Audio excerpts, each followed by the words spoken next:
You look very...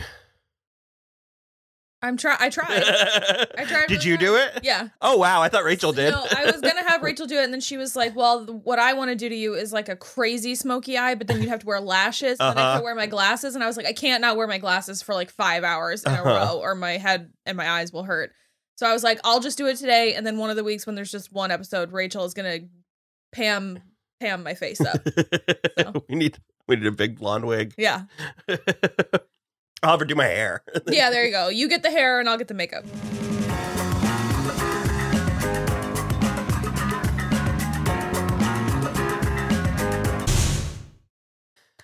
Hello, everybody. I'm Will. And I'm Kristen. And this is So I'm Watching Pam and Tommy on Hulu, episode 1. Drilling and pounding.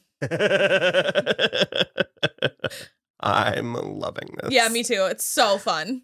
Okay. So this came on our radar a couple months ago when, we heard casting news. When the casting, and we both were like, I could see it, but like I could see the Sebastian Stan so much more than the Lily. Oh, I could see it. I was surprised by it. Yeah. More so from her than him. Yeah. She has a very she's so waifish that I like 90s bombshell does not spring to mind. I was gonna say, because it's not even so much that she seems like prim, but there's just I guess English. Well, and I was gonna say, I guess, for me, I knew her from Cinderella, which I said this before, but man, I wish you could buy stock in celebrities because I was obsessed with her in Cinderella, and I feel like she's just just going up. Yeah. Part of me, I was curious what the story was, and I think it's going to be good. I think it's interesting. I like the tone that they've established with the first episode. There's a slight elephant in the room in the sense that allegedly, reportedly, Pamela Anderson has nothing to do with this and is actively upset about it. And I didn't hear actively upset, but she's definitely not. She's not profiting from it anyway, in a way that Tommy Lee is. Yeah, I heard she was upset about it. Granted, that's coming from Courtney Love, but so I feel complicated. I kind of love Pamela Anderson. Love's a strong word. I'm very fond of her in a way that I think would surprise some people. Sure. I was 10 years old when this is taking place, when it starts. We watched Baywatch, like kind of as a family. It came on Saturday mornings at like 11, I think. We did not watch Baywatch as a family. I don't think my parents ever, either one of them, saw a single full episode of Baywatch. We watched Baywatch because my dad liked Stephanie. She was more his type. Okay. She was not Pamela Anderson. Sure. She was a little mousier. And at the time, with me and the boys, it was all about Yasmin Bleeth. Okay, sure. She's like on Friends. David Kakachi. Well. Or Chokachi, whichever it is. He was something. Also, isn't Hasselhoff in Baywatch? Yeah. Okay.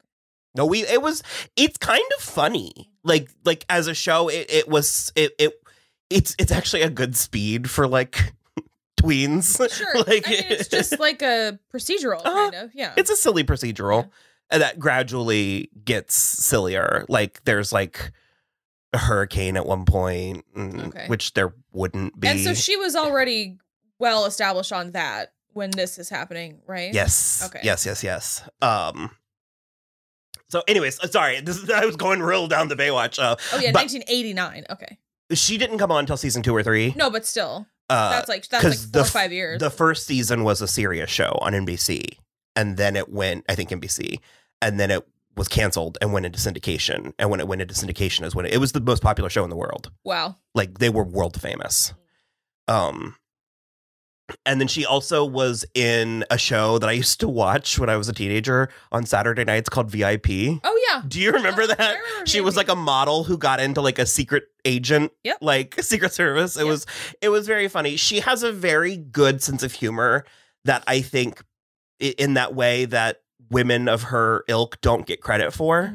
I actually find her very charming. And so I am bummed that she is not happy about it. There are people that are like kind of boycotting the show, and I'm not going that far. We've talked about it before that I'm a really good compartmentalizer, but also we sort of had a discussion last week about it, and your husband brought up a really good point where he was like, I understand that, like, this is trauma for her and that she might not want to revisit it.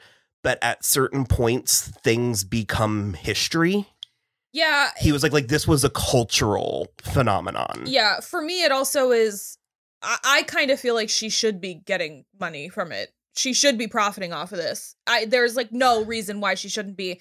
And for me, it's just like another in a long line of sort of redemption arcs for maligned women of the 20th century. You know, we got Tanya Harding, we got Monica Lewinsky, we're getting Pam Anderson, and I'm just like, let's keep this going. Marcia Clark, let's keep this going. I want more of this. Well, it appears they're doing that. Yeah, it does. And that's the other thing too for me, because especially Craig Gillespie.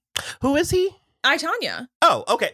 Yeah. It's there. Yeah. And so he's directing this, and I'm just sort of like, given the behind the camera and in front of the camera talent, in my opinion, given the careers of all of these people, I don't believe they would have signed on for something that was exploitative towards Pam Anderson. And in my opinion, she's gonna come out of this smelling like a rose, where in 1995, she absolutely did not. As illustrated by that opening scene with Jay Leno, which, I mean, granted, it was the culture, but with the lens of hindsight being 25, 30 years removed from this stuff, it's like, ugh. And again, I mean, she's handling it well from what we're seeing. So this is we've only watched the first episode. She's really not in much of the first episode. It's an introduction to Tommy. Oh, boy. Who miraculously has signed off on this portrayal of himself, which is atrocious.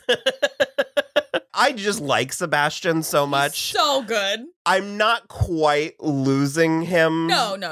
I'm seeing Sebastian with glimpses of Tommy. Because I am also slightly familiar with Tommy, less so than Pam. But Tommy Lee had an album in like 2003 that had this song called Good Times that I fucking loved. I still to this day listen to it. Just good times. So, and also, I mean, being like 12, 13, while all this is happening, he has a legendary status. I mean, because it's also one of the first times that this was intimate look into my growing up, but young boys discover the computer, the internet, and he was one of the first ones that I realized that there were pictures of him naked on the internet. I see. And I was like, oh. So I've never seen it, and I've never watched a celebrity sex tape or anything. Is the penis good? Yeah, it's like famously big. Famously big? Okay. So it's a little... By modern standards, pornography has become such a thing of its own. It's like, I've seen bigger. Do you know what I mean? But it was legendary.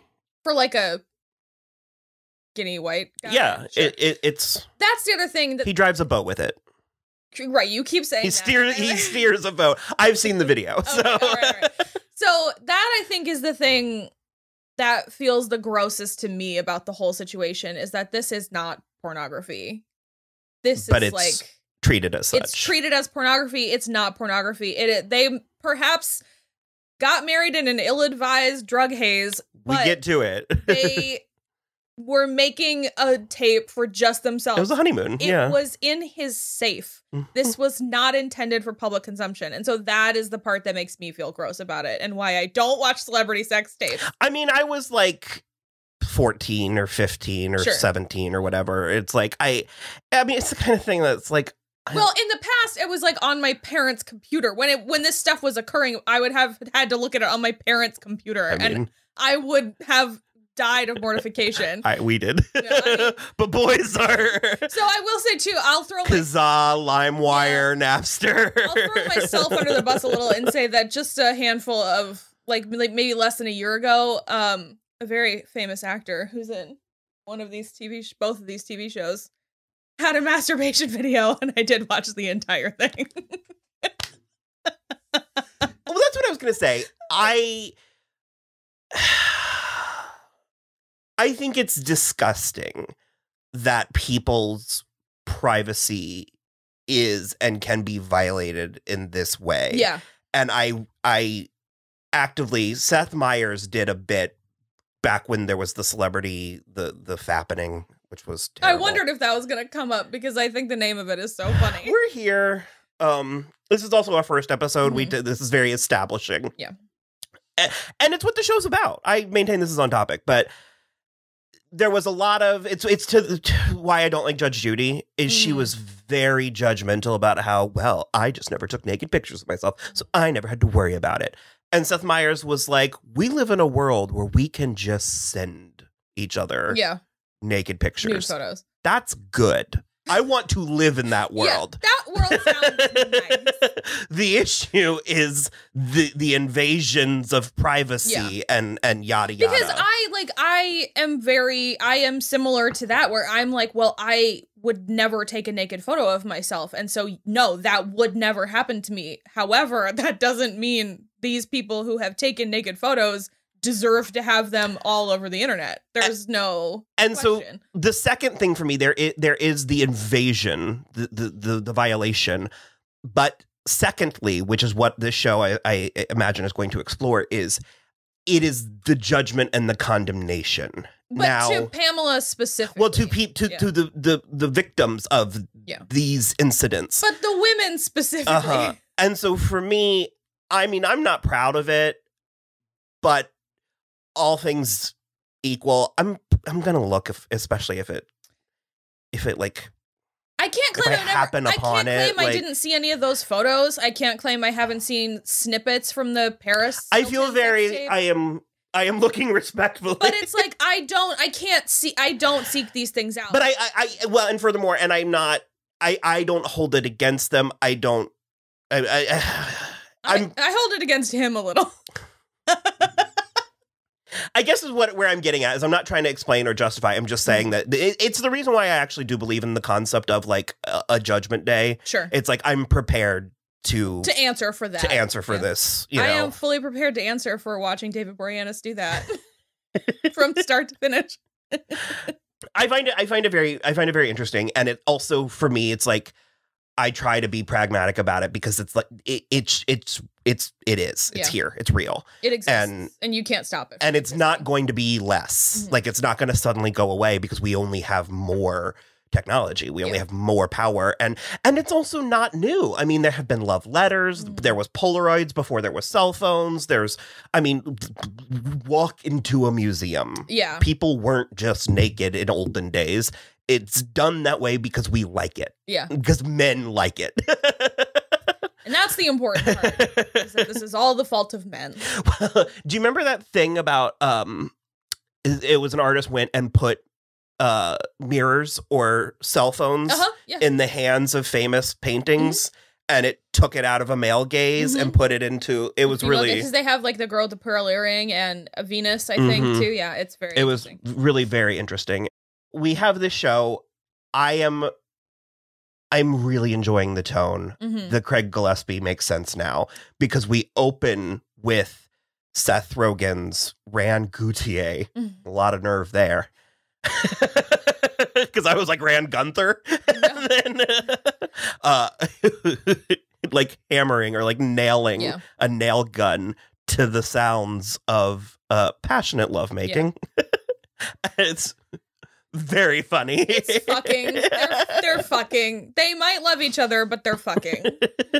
And we get Sebastian Stan's Tommy Lee. Sebastian slimmed down a bit too, which because Tommy Lee is or toned down rather, because he was bigger with Falcon and Winter Soldier. Yeah, he's usually so thick, and he must have really gone on some kind of program to get down that. And he comes in and acts a damn fool. I think that the show, because he is portrayed as the villain, as the antagonist, but I can also understand because we had a slight conversation in the middle of the episode again with your husband where he was talking about the lifestyles that these men were afforded and how it warped their perception. And so I can see how to him it wouldn't even dawn on him that Seth Rogen might not have the collateral, might not have the money.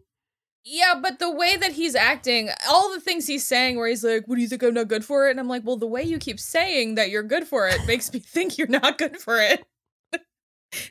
I mean, I don't know. I think he has money. I think in 1995, yeah, they definitely both had money. But my point is, he keeps making all of these demands on a whim, and Seth Rogen is like down to pennies in his, because he's charging this stuff on the understanding that it will be paid back to him. Yeah, which is how something like contracting is how this can get so dodgy.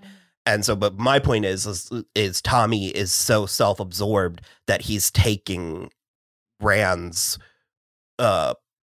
protests or as challenges, offensively. So it is kind of understandable, and also he's terrible. So there is that. So Rand comes up with the brilliant idea to rob them. Well, they get fired. He and the other contractor get fired because he's just is like, all this stuff is extra money and you need to pay us up front, like immediately. So it's like at the beginning of this episode, I am on Seth Rogen's side. I'm on Rand's side for sure. And then I'm just not later. But yeah, so they get fired and he comes up with this karma plan. I like that notion that he's a religious theologian. Yeah. I wonder if that's going to reverberate through the entire I would be interested. Series. I know little bits about this case, this story. So, which again, a fifth reason why I'm interested to see the show is to fill in some of that. But he had shitty parents. It seemed like his dad was kind of a Hollywood schmoozer. Yeah, I don't really know. That looked like a key party too. Okay. I don't know. There was only one man and there was 4 women, and he was bragging about all the connections he had. Yeah. Maybe he was trying to like get actresses or something. I'm not entirely sure, but and again, your husband Will also named Will, said that it would have been inspired if Sebastian also played his dad. It would have been. I'm just going to pretend. Yeah, it would have been quite good. I agree.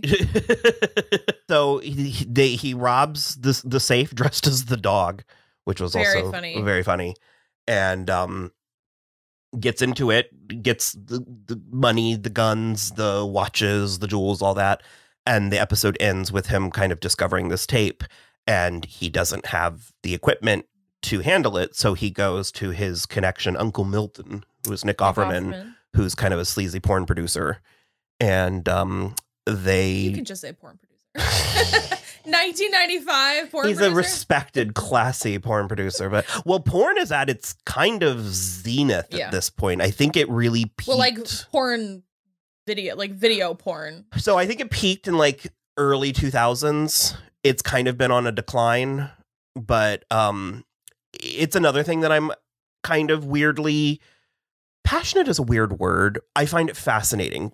Much like the nudie pictures, celebrity leaks. It's so wild that the world's oldest profession, that the single most prevalent thing in humanity we pretend doesn't exist. Yeah.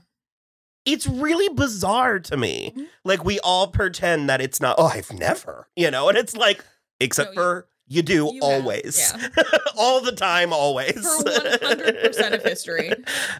And so there's a part of me that finds it kind of fascinating because, like, for a large time, and they might even get into it with the show, I think they literally do, I think it's what the show's about, is technology, entertainment technology was dictated by pornography. Yeah. The reason we had VHS over PAL is because porn went VHS. Yeah. The reason we have HD, they claim it's sports, but it's, well, porn first, then sport. Yeah. 6-1. And so this is really chronicling, and that's also part of the worth of the story, is this is part of the hurdle, part of the leap of the industry going from video to computer to internet. And I mean, nothing was ever the same again. That is Up true. to really earned that celebrity nudie pick. We sure did. That's kind of the bulk of what we had plot-wise. It was really sort of introducing us to our characters. Yeah. And I do like that Pam and Tommy are sort of presented as mythical figures. Mm-hmm. Although Uncle Milton is like, who the fuck is that guy? Which is hilarious. Like, he knows who Pamela Anderson is, but not who that guy is. Well, he was Methods of Mayhem. Tommy Lee? Yeah, was he also Motley Crue? Motley Crue, yeah. Yeah, Methods came second. I don't know or care. Okay. But he was Motley Crue. the music also, we had Praise You, Fatboy Slim, Heaven is a Place on Earth, Closer, 9 Inch Nails. I mean, so I know, I've listened to that song. I fucking love that song. But something about reading the lyrics on screen. Yeah. Woof. Yeah. Not a good enough reason to use the word penetrate. or desecrate. Yeah. Did you have anything else that you wanted to? No, I can't wait to actually get some Pamela. I want to see Lily because everybody has been saying now Lily does disappear into it. And she is wearing some prosthetics on the face as well, but it's like remarkable to me how much she looks like her. It's crazy. Well, it's very Charlize Theron, Megyn Kelly. Sure, yeah, sure. Like, it's been a minute since we've had one of those. You just disappeared. So, okay. Well, hopefully you enjoyed that chat, and we'll be back after the next episode. Yep.